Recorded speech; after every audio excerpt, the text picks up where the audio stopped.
Orthodoxy and Delta Omicron Chi Alpha, doxa, is adherence to correct or accepted norms, more specifically to creeds, especially in religion. In the Christian sense, the term means conforming to the Christian faith as represented in the creeds of the early Church. Creeds were developed in the first 7 ecumenical councils over a period of several centuries to try to formalize these accepted doctrines. Related concepts. Orthodoxy is opposed to heterodoxy or heresy. People who deviate from orthodoxy by professing a doctrine considered to be false are called heretics, while those who, perhaps without professing heretical beliefs, break from the perceived main body of believers are called schismatics. The term employed sometimes depends on the aspect most in view. If one is addressing corporate unity, the emphasis may be on schism. If one is addressing doctrinal coherence, the emphasis may be on heresy.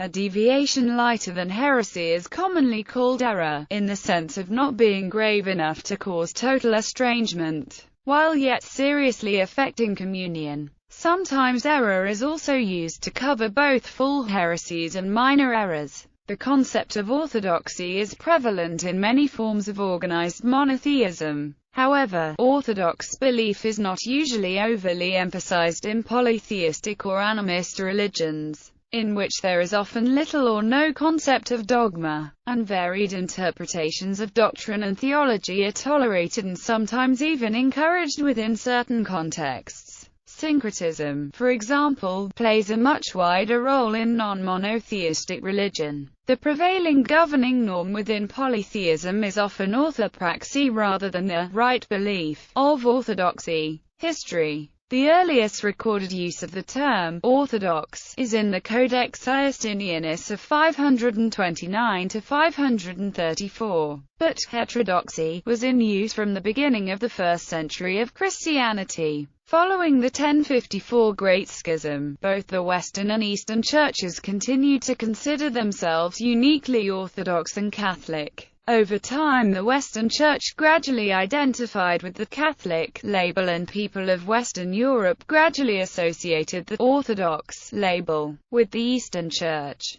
This was in note of the fact that both Catholic and Orthodox were in use as ecclesiastical adjectives as early as the 2nd and 4th centuries, respectively. Christianity. In classical Christian usage, the term orthodox refers to the set of doctrines which were believed by the early Christians. A series of ecumenical councils, also known as the first 7 ecumenical councils, were held over a period of several centuries to try to formalize these doctrines. The most significant of these early decisions was that between the Homoousian doctrine of Athanasius and Eustathius and the Heteroousian doctrine of Arius and Eusebius. The Homoousian doctrine, which defined Jesus as both God and man with the hypostatic union of the 451 Council of Chalcedon, won out in the Church and was referred to as orthodoxy in most Christian contexts, since this was the viewpoint of the majority. Following the 1054 Great Schism, both the Western and Eastern churches continued to consider themselves uniquely Orthodox and Catholic. Over time, the Western Church gradually identified with the Catholic label and people of Western Europe gradually associated the Orthodox label with the Eastern Church. Today, the 2 largest Orthodox Christian communions are the Eastern Orthodox Church and Oriental Orthodoxy.